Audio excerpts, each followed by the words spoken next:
নমস্কাৰ বন্ধুসকল, আজি আকৌ এটা গুৰুত্বপূৰ্ণ ভিডিঅ'লৈ সকলোকে স্বাগতম জনাইছোঁ। এইটো ভিডিঅ'ৰ মাধ্যমেৰে আমি আলোচনা কৰিম গুৱাহাটী ইউনিভাৰ্চিটিৰ আণ্ডাৰত পঢ়ি থকা FY UGP second semester 2025 batch যিসকলে পঢ়ি আছে তেওঁলোকৰ ছেকেণ্ড ছেমিষ্টাৰ কিমানটা ছাবজেক্ট পঢ়িব লাগিব বা কি বিষয় থাকিব, পেপাৰ কোড, পেপাৰ নেম আদি ডিটেইলছ সম্পৰ্কে আলোচনা কৰিম। চ' আপোনালোকে ইয়াৰ কাৰণে এখন নোটিছৰ প্ৰয়োজন হ'ব আমাক, আৰু এইখন নোটিছ অলৰেডি অলপ আগতে প্ৰকাশ পোৱা নোটিছ হয়। চ' আপোনালোকে চাওক, প্ৰথমতে FY UGP অৰ্থাৎ 4 year under graduation program second semester 2026, আৰু যিসকলে নতুন এডমিশ্যন লৈছে তেওঁলোকৰ কাৰণে হয় বেটছ 2025, অৰ্থাৎ এই বেটছটোৰ মানে হৈছে আপোনালোকে যিটো ইয়াৰত এডমিশ্যন লৈছিলে। চ' তাৰপিছতে আমি চাম এতিয়া office of the academic registrar Guwahati university. So' আপোনালোকে নিশ্চয় অৱগত যে আপোনালোকৰ কি ছাবজেক্ট থাকিব, আৰু যিসকলে নাজানে এতিয়া আপোনালোকে জানিব পাৰিব। চ' প্ৰথমে আপোনালোকে চাওক, আপোনালোকৰ যি প্ৰথম ছাবজেক্ট থাকিব সেইটো হৈছে AEC, যিটোৰ ফুল ফৰ্ম হয়তো সকলোৱে জানে, এবিলিটি এনহান্সমেণ্ট কোৰ্চ।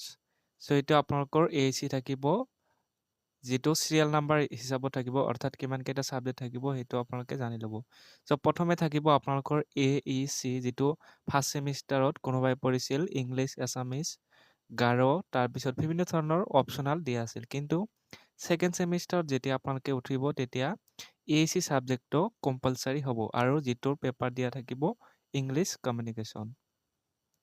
চ' এইটো দিয়া থাকিব ইংলিছ কমিউনিকেশ্যন, যিটো কম্পালচাৰী, কোনো ধৰণৰ অপশ্যন নাই। ইয়াতে যিসকলে BSc, BCom, BA, GF নপৰকীয়া এইটো আপোনালোকে ল'বই লাগিব, যিটো AEC ছাবজেক্ট। চ' ইয়াতে পেপাৰ কোডটো দিয়া আছে, এইটো চাই ল'ব। এতিয়া আমি আহিছোঁ নেক্সট। চ' নেক্সটটো চাওক, আপোনালোকৰ নেক্সট VSc ছাবজেক্ট আছে। VSc ছাবজেক্ট আপোনালোকৰ বিভিন্ন ধৰণৰ অপশ্যনাল দিয়া থাকে। চ' আপোনালোকে VSc যিটো কলেজৰ পৰা অফাৰ কৰিব সেইটো আপোনালোকে ল'ব লাগিব। চ' প্ৰথমতে চাওক, প্ৰথমতে আপোনালোকৰ চিৰিয়েল নাম্বাৰ 1ত দিয়া আছে VSc, পেপাৰ কোড এইখিনি দিয়া থাকিব, আৰু পেপাৰ টাইপ। চ' VSc আপোনালোকৰ কলেজে কোনটো দিয়ে এইটো কলেজৰ ওপৰত ডিপেণ্ড কৰিব। বিভিন্ন ধৰণৰ কলেজে বিভিন্ন ধৰণৰ ছাবজেক্টসমূহ দি থাকে, কিন্তু আপোনালোকে ইয়াৰ ভিতৰত যিকোনো এটা ল'ব পাৰিব যদিহে কলেজৰ পৰা 2টা বা 3টা ছাবজেক্ট অফাৰ কৰে। চ' প্ৰথমতে চাওক, আপোনালোকে যিটো আছে, আমি যদি এইটো অসমীয়াত কওঁ তেতিয়াহ'লে হ'ব দুৰ্যোগ ব্যৱস্থাপনা প্ৰথমতে আছে, দ্বিতীয়তে আছে কমাৰ্চ, আৰু তৃতীয়তে আছে ইনভাইৰনমেণ্টেল ষ্টাডিজ। এইটো প্ৰায় কলেজতে দিয়া দেখা যায়। ইনভাইৰনমেণ্টেল চায়েন্স যিটো আছে এইটো প্ৰত্যেকখন আমি কলেজতে, মেক্সিমাম কলেজতে এইটো দিয়া দেখা যায়। চ' তাৰপিছতে আছে সৃজনীমূলক সাহিত্য, তাৰপিছতে আছে 5 number United nations and human rights, তাৰপিছতে 6 নম্বৰত আছে আপোনালোকৰ কালচাৰ এণ্ড ইণ্ডিজিনিয়াছ সাইক'লজি। চ' এইটো আপোনালোকৰ VSc ছাবজেক্ট হয়। তাৰপিছতে য়োগা এণ্ড ৱেলনেছ, তাৰপিছতে আছে আপোনালোকৰ environmental assessment and education, next আছে introduction to culture and Bodo culture. তাৰপিছতে চাব আপোনালোকৰ যিটো দিয়া আছে 10 নম্বৰ VScটো হৈছে trade and commerce in India. তাৰপিছতে আছে, চ' আপোনালোকে এইখিনি চাই ল'ব, যিহেতু কিছুমান নতুন VSc ছাবজেক্ট এড কৰা হৈছে, এইখিনি 2024ত নাছিলে। ঠিক আছে, তাৰপিছতে নেক্সট আছে স্পৰ্টছ এণ্ড হেল্থ। তাৰপিছতে নেক্সট, যিহেতু ইয়াতে 12টা হৈছে 12লৈকে, চ' এইখিনি আপোনালোকৰ থাকিব 12লৈকে। যিকোনো ইয়াৰ ভিতৰত এটা আপোনালোকে ল'ব পাৰিব, যিকোনো এটা ল'ব লাগিব, য'ত ফাইনেল এক্সাম কিমান মাৰ্কৰ হয় এইখিনি, বা কুৱেশ্যন পেপাৰ ছল্ভ আদি এইটো চেনেলত আছে, আপোনালোকে বিচাৰিলে পাই যাব। চ' তাৰপিছতে যিটো ছাবজেক্ট থাকিব সেইটো হৈছে MDC। চ' আপোনালোকে যিহেতু এইটো ফাৰ্ষ্ট ছেমিষ্টাৰত পঢ়ি আহিছে MDC ছাবজেক্টটো, চ' এইটো আপোনালোকৰ ছেকেণ্ড ছেমিষ্টাৰত পঢ়িব লাগিব। ছেম একে আপোনালোকৰ ইয়াৰ আগতে VSc এটা ডিটেইলছ দিওঁ। আপোনালোকে যিহেতু ফাৰ্ষ্ট ছেমিষ্টাৰ VSc পঢ়িছে, যদিহে ফাৰ্ষ্ট ছেমিষ্টাৰত ফাৰ্ষ্ট ছেমিষ্টাৰ যিটো পৰিছে তাৰ লগত সংগতি বা তাৰ লগত আচলতে সম্পৰ্ক ৰাখিয়েই ছেকেণ্ড ছেমিষ্টাৰ VSC ছাবজেক্টটো কলেজৰ পৰা দিয়ে। গতিকে সেইটো টেনশ্যন ল'ব লগা নাই, কলেজৰ পৰাই দিব। ঠিক এনেকুৱা ধৰণে আপোনালোকৰ MDC যিটো লৈছিলে, MDC পাৰ্ট 1, পাৰ্ট 2, পাৰ্ট 3 লৈকে থাকে MDC, ঠিক আছে। চ' এইটো আপোনালোকৰ যদি কোনোবাই পাৰ্ট 1টো পঢ়িছে, আপোনালোকে ফাৰ্ষ্ট ছেমিষ্টাৰ যেতিয়া পঢ়িছে পাৰ্ট 1 পঢ়িছে, সেইটোৱে আপোনালোকে পাৰ্ট 2 পঢ়িব লাগে ছেকেণ্ড ছেমিষ্টাৰ আৰু পাৰ্ট 3 পঢ়িব লাগিব থাৰ্ড ছেমিষ্টাৰ। আৰু থাৰ্ড ছেমিষ্টাৰ পিছত আপোনালোকে MDCটো পঢ়িব নালাগে। চ' আপোনালোকে যিটো পঢ়িছে এইটো চাব। ছাপ'জ ধৰি লওক মই যদি কওঁ এইটো MDC ছাবজেক্ট, ইয়াতে বহুত কেইটা আছে। মেক্সিমামৰ কি হয় হিউমেনিটিজ এণ্ড ছ'চিয়েল ছায়েন্সটো পঢ়িছে। এইটো আপোনালোকে ফাৰ্ষ্ট ছেমিষ্টাৰত কি পঢ়িছিলে? আধুনিক অসমৰ নিৰ্মাতা।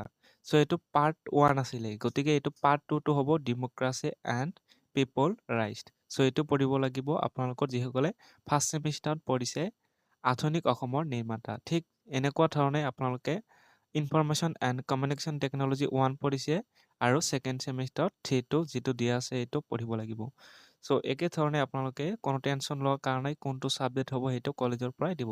তথাপি আপোনালোকে কাৰ কি ছাবজেক্ট হ'ব সেইটো আগতীয়াকৈ গম পোৱাৰ কাৰণে আৰু পেপাৰ কোডটো পোৱাৰ কাৰণে, কোৰ্চ নেমটো পোৱাৰ কাৰণে, যিহেতু কিতাপ পত্ৰ কিনিব লাগিব সেইকাৰণে আপোনালোকে চাব লাগিব। চ' এক্সাম আপোনালোকৰ ঠিকেই তেনেকৈ থাকিব, যিটো ফাৰ্ষ্ট ছেমিষ্টাৰ দিছিলে 45 মাৰ্ক ফাইনেল এক্সাম, ইয়াতেও ছেম 45 হ'ব। চ' আপোনালোকে ছাবজেক্টখিনি চাই ল'ব। প্ৰথমতে আছে ফাউণ্ডেশ্যন অফ মেথমেটিকেল ছায়েন্স 2, এইটো আপোনালোকৰ পাৰ্ট 2 হয়। গোটেইখিনি পাৰ্ট 1, 2 এনেকুৱা ধৰণে আহিব, এইখিনি চাই ল'ব। তাৰপিছতে 7 নম্বৰটো আছে লাইফ ছায়েন্স এণ্ড ইনভাইৰনমেণ্ট, এইখিনি চাব। বিজনেছ মেথমেটিক্স আছে 9 নম্বৰটো। এইবিলাক আছিলে আপোনালোকৰ MDC ছাবজেক্ট, ঠিক আছে।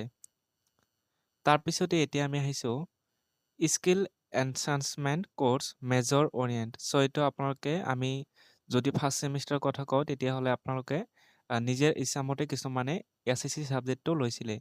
কিন্তু এইবাৰ আচলতে বা নিয়মটো হৈছে SSC ছাবজেক্ট মেজৰ যিটো ছাবজেক্ট লৈছে তাৰ ওপৰত ভিত্তি কৰি বা তাৰ লগত মিল ৰাখিহে SSC ছাবজেক্টটো ল'ব লাগে। চ' এতিয়া কৈ দিয়া হৈছে ইয়াতে SSC কোৰ্চ মেজৰ অৰিয়েণ্ট হ'ব। চ' আপোনালোকে মেজৰৰ ওপৰত যিটো মেজৰৰ ডিপাৰ্টমেণ্টৰ পৰা SSC ছাবজেক্ট অফাৰ কৰিব আপোনালোকক, সেইটো আপোনালোকে ল'ব।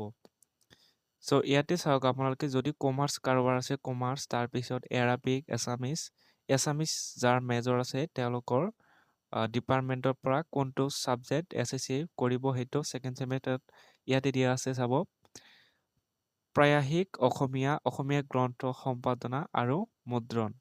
ঠিক তেনেকুৱা ধৰণে আপোনালোকৰ বাকীবিলাক ছাবজেক্টবিলাক দিয়া আছে। Economic, English language teaching, Hindi, এইখিনি গোটেইখিনি দিয়া আছে।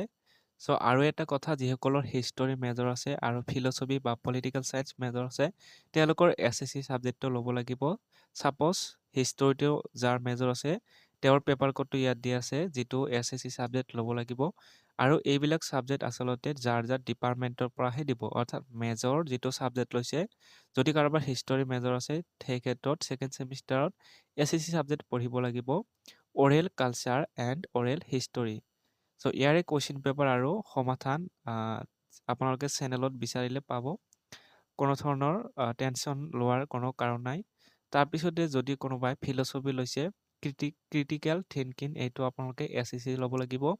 তাৰপিছতে যদি কোনোবা পলিটিকেল ছায়েন্স মেজৰ লৈছে, একেধৰণে ইয়াতে দিয়া আছে, এইখিনি চাই ল'ব।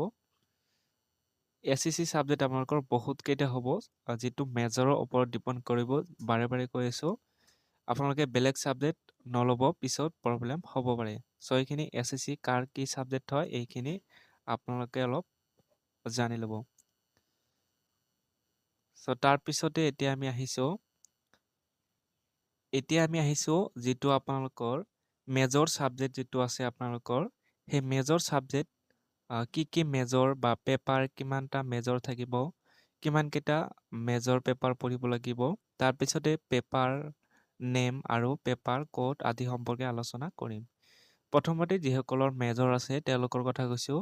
আপোনালোকে যিহেতু মেজৰ লৈছে, এই ক্ষেত্ৰত আপোনালোকৰ ইয়াতে মেজৰটো যিহেতু মেজৰ 1টো আপোনালোকে ফাৰ্ষ্ট ছেমিষ্টাৰত পঢ়িছে এতিয়া ছেকেণ্ড ছেমিষ্টাৰত ইয়াতে লিখা আছে মেজৰ 1 মেজৰ 2 অৰ্থাৎ মেজৰ 1খন আপোনালোকে ফাৰ্ষ্ট ছেমত পঢ়িছে এতিয়া ছেকেণ্ড ছেমত আহিছে অৰ্থাৎ আপোনালোকে মেজৰ 2 পঢ়িব লাগিব সো মেজৰ 2ৰ এনেক্সাৰ 1ত আছে এইখিনি এনেক্সাৰ 1 মানে এটা গোটেই মিলি এটা সাবজেক্ট আপোনালোকে পঢ়িব লাগিব যদি বুজাত অসুবিধা হৈছে আৰু অলপ বুজাই দিছো লাহে লাহে বুজি পাব প্ৰথমতে আপোনালোকে চাওক মেজৰ সাবজেক্ট যেটো লৈছে আপোনালোকে তালৈ মন কৰিব সাপোজ যদি কোনোবাই এইবিলাক হৈছে সিৰিয়াল নাম্বাৰ আৰু discipline paper type major minor আৰু পেপাৰ কোড আৰু পেপাৰ নেম সো প্ৰথমতে এতিয়া আমি মন কৰিব লাগিব যিসকলৰ মেজৰ লৈছে তেওঁলোকে সেকেন্ড সেমত কি পেপাৰ পঢ়িব লাগিব সাপোজ যদি কোনোবাই এৰাবিক লৈছে সেই ক্ষেত্ৰত তেওঁ পঢ়িব লাগিব কি তেওঁ পঢ়িব লাগিব এইটো চেপ্টাৰ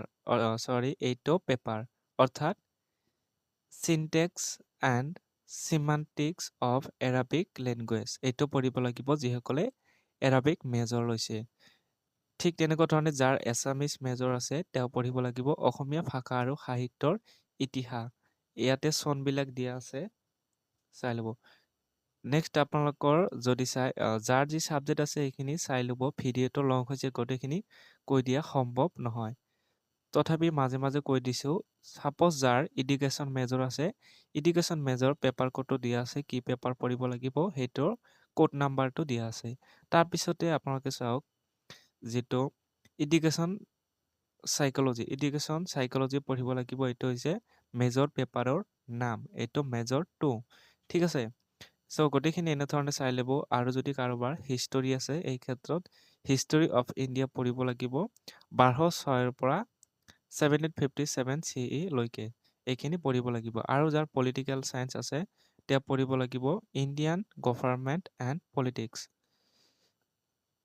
সো এইখিনি আপোনালোকে চাই লব গোটেইখিনি সাবজেক্ট ইয়াতে দিয়া আছে গোটেই সাবজেক্ট ইয়াতে বাকি দিয়া নাই আৰু যদি বাকি ৰয়ো যায় তেতিয়া হলে কমেন্ট কৰি জনাব এইখিনি চাই দিম তাৰ পিছতে এতিয়া আমি আহিছো মাইনৰ যেটো পঢ়িছে আপোনালোকে মাইনৰ যেহেতু আপোনালোকে মাইনৰ 1 পঢ়িছে সেমিষ্টাৰ 1ত এতিয়া সেকেন্ড সেমিষ্টাৰত সেই পেপাৰটোৱে মাইনৰ 2 পঢ়িব লাগিব সেকেন্ড সেমিষ্টাৰত সো সেকেন্ড সেমিষ্টাৰত আপোনালোকে মেজৰ পেপাৰটো অলৰেডি গৈছে এতিয়া আহিছো মাইনৰ সো মাইনৰ পেপাৰ যেহেতু পেপাৰ দুখন লাগিব এখন হৈছে মেজৰ আৰু এখন হৈছে মাইনৰৰ সো মাইনৰৰ পেপাৰখন আপোনালোকে পঢ়িব লাগিব কি হেইটো ইয়াতে দিয়া আছে সাপোজ ধৰিলক কাৰোবাৰ যদি এৰাবিক আৰু এছামিছ আছে এই ক্ষেত্ৰত এছামিছৰ ক্ষেত্ৰত কৈছো এছামিছত মাইনৰ হলে পেপাৰ কোড দিয়া আছে পেপাৰ কোডটোহে মেইন আপোনালোকে পেপাৰ কোডটো ভালদৰে লক্ষ্য কৰিব লাগিব অলপ বেলেগ বেলেগ দিয়া আছে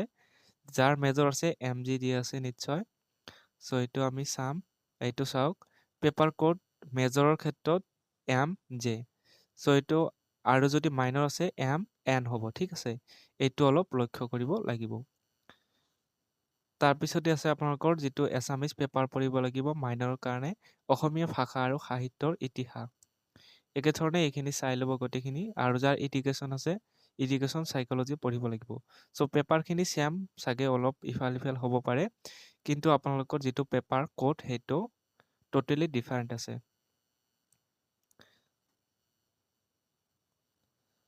এইখিনি গোটেইখিনি মাইনৰৰ কাৰণে এইখিনি চাই লব সো এটো আছিল আপোনালোকৰ মেজৰৰ মাইনৰ খিনি হয়তো অলপ দেৰি হ'ব পাৰে